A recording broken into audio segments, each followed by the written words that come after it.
Hey guys and girls, Bored Now back with you. On this video I'm going to be talking about Star Trek Strange New Worlds Season 3 Episode 4. The episode is called A Space Adventure Hour. Full spoilers. So this is a funny one to talk about really, and I'm not sure there is that much to talk about at the end of the day because it introduces the holodeck into Strange New Worlds, and Pike and Una ask La'an to experiment with the holodeck. Pike tells her to persist with it, to push it to its limit, to test it exactly what it is, because it's alien at this point, it's new technology. And it also gets Scotty involved because he's the one who's been working on it, and he devises the program for La'an, and she asks him to do one based on a murder mystery, based on murder mystery novels, which feature like a female sleuth who's almost like the female version of Home Alone. Where did I get that from? A female version of Sherlock Holmes. So she's read the novels featuring this detective, and she wants to be that detective in the holodeck and to be given a case to solve. So that's definitely one thing I approved of. Then it was a callback to what they did in Next Gen. It was like a female twist on that. Then La'an got to be the protagonist in this world. She took Spock with her a 1960s style Trek show, except even more campy, I would say. Even more campy and even more colourful. Like, the colours are just turned up to insane levels.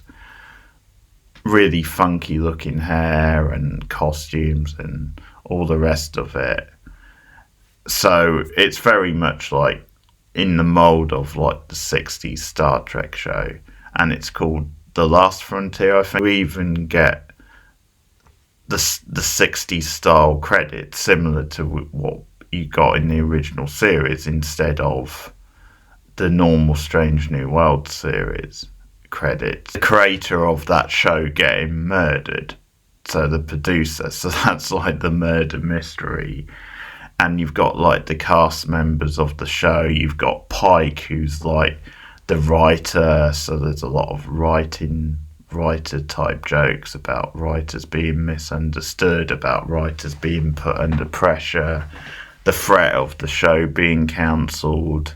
So there's different. You've basically got the regular Strange New Worlds cast, and they're all in different roles in this period piece. Cut back to the Enterprise. Scotty trying to control the holodeck and try to keep it under control. The energy coming from the holodeck, and it's using up a lot of the ship's energy, and that's almost like a gag in itself. It's almost like, okay, this is something which in previous Treks maybe they haven't thought about, then it would take up a lot of the ship's energies. So you get a bit more of Scotty's character and him having to work this thing out, because at one point when things really start to go wrong, La'an starts bleeding, like she literally starts bleeding in the holodeck. And that's something which isn't really supposed to happen, because in theory that they're not actually in danger. They could maybe actually die in that, even though when you're watching it you're certain and no danger is going to come to them. So at one point Scotty has to try and go inside the holodeck himself and message La'an. So we got some more development for Scotty as well, which was quite good. I think the actor playing the young Scotty is quite good and fun in the role. Really wasn't into it. It's just such a bizarre episode, and it was all very tongue-in-cheek from the start. In many ways you got certain character beats, but it didn't really mean a great deal. There wasn't any stakes on it particularly. It just felt like, okay, we're doing a holodeck, we're going to try the holodeck out, like almost like just to introduce it to the world. And yeah, it was all very tongue-in-cheek from the start of the episode to the finish, really.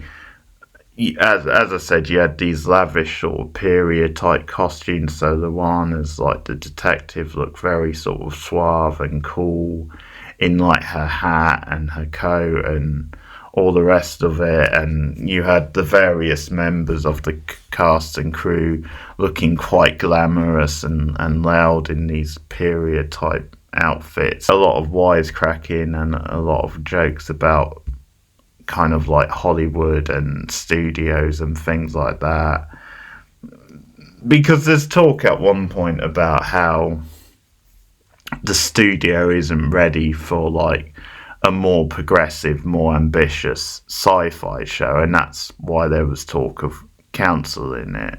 So they're definitely trying some meta stuff. I think maybe like just winking and nodding about the idea of Star Trek back in the day, and maybe how at the time in the 60s people weren't quite ready for it, like the studio wasn't quite ready for it.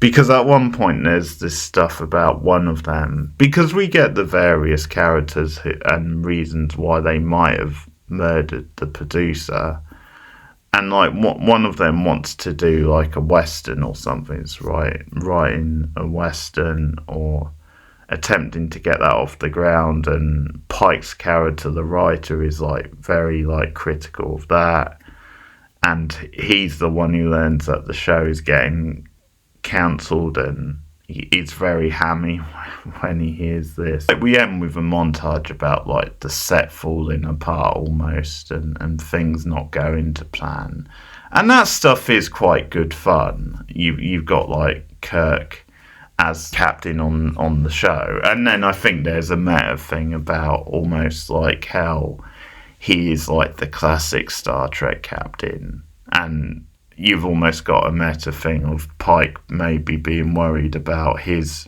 role. It felt like a really bizarre thing, and it just felt like too much of a wink and a nod and too much of a gimmick, because I think you tread a fine line when you have these sorts of episodes where it's completely tongue-in-cheek and completely ridiculous and silly, and there's not really that much riding on it. Yeah, and this just feels like it crossed a line where it just became like, I don't know, like it didn't mean it, like they were just getting too carried away, because there's definitely episodes where they were like having a lot of fun with the premise, and they were enjoying playing different versions of themselves, because you had that in that season 1 episode, like, which was like a mirror universe style episode, the one with Mbenga, and I think that episode had more of a purpose, but you also had like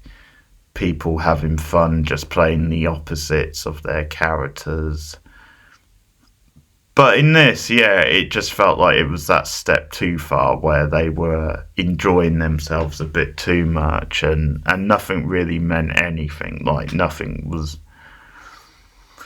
really played for anything, almost. Like, it just felt like it was a little bit too full of itself. It was like a harder sort of watch, because I wasn't quite getting into the vibe of it.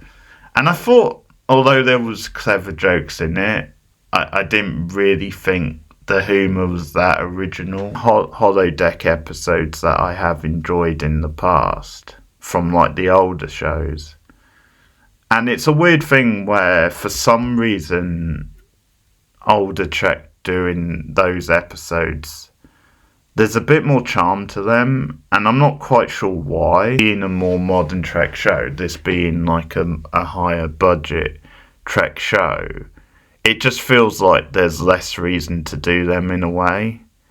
Like, in a way, you could just focus on doing a more straightforward Star Trek episode or something outside of the holodeck, and you could just put the production into that. I think in the past, like, there was more of a charm And I think they just used it for something a bit better. Not always. There were definitely episodes where it felt like, okay, this is too much of an indulgence, or it was just a little bit cheesy. There's nothing wrong with lighter episodes. Obviously, I can enjoy a lighter episode.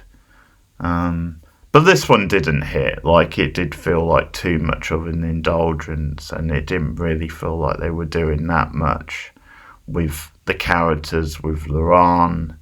And it just felt like an excuse to do a holodeck episode, really, just because it was something from the other shows. Fake Trek-style TV show. That stuff was funny. I think that was some of the funniest stuff, but the murder mystery stuff and that stuff, for whatever reason, it just didn't really hit me.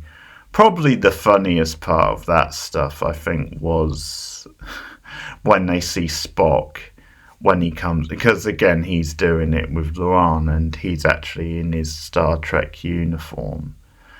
And Ortega's has this line about, what is this, a pajama party?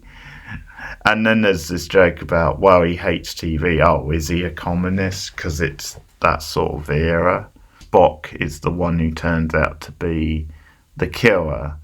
And that's something he planted for Laurent to try and figure out, because it's almost that idea of everyone else had a motivation and we go through the motivation. So it turns out it's not any of them. It turns out it's the least obvious choice, which is maybe Spock. So that's the idea, is that he's come with her and planted himself there because he's going to be the killer. He's going to be revealed. And that's how she solves the riddle. The end of the episode where, because we get more dancing with the two of them, and that comes up when they get into the holodeck. And then they dance again at the end, and I'm like, okay, what's actually happening here? Because you start to get vibes between them, and they actually do kiss. And that feels like they're playing off the past of the two characters. It's like, okay, Spock, and then you've got someone related to Khan Noonien Scene, and there's a lot of history there. So they're almost playing off that past. And it's like, well, what if we got them together? And it's weird, because this is something I didn't see coming. Like, in the previous episodes when they were dancing and she was like supporting him because of what he was going through with Chapel, I just thought it was literally that. I thought she was just being a friend. I never actually thought they were going to set up like a potential romance. And I'm not quite sure how I feel about it, really, because I always got the impression that he would get back with Chapel, and I'm not sure if they're going to return to them two, or if they're going to move him on and we're actually going to have this relationship. It just feels like Chapel and Roger are like a stopgap. It feels a bit weird, and maybe just because I didn't expect it. Like, maybe it's, yeah, do we really need this relationship? But I guess I'll give it a thing and see how it goes. I don't know.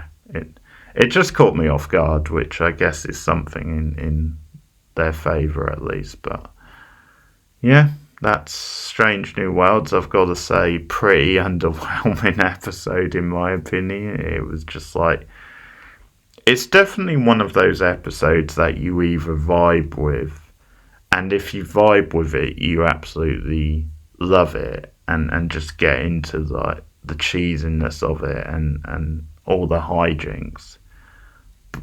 But if you don't get into it, then it ends up being quite tedious and quite annoying. The weakest episode of the season for me. It just felt like a step over that line. Let me know what you guys think of the episode anyway in the comments below. Like and subscribe, share me out on social media, and I'll see you soon. Keep watching TV. Take care, guys.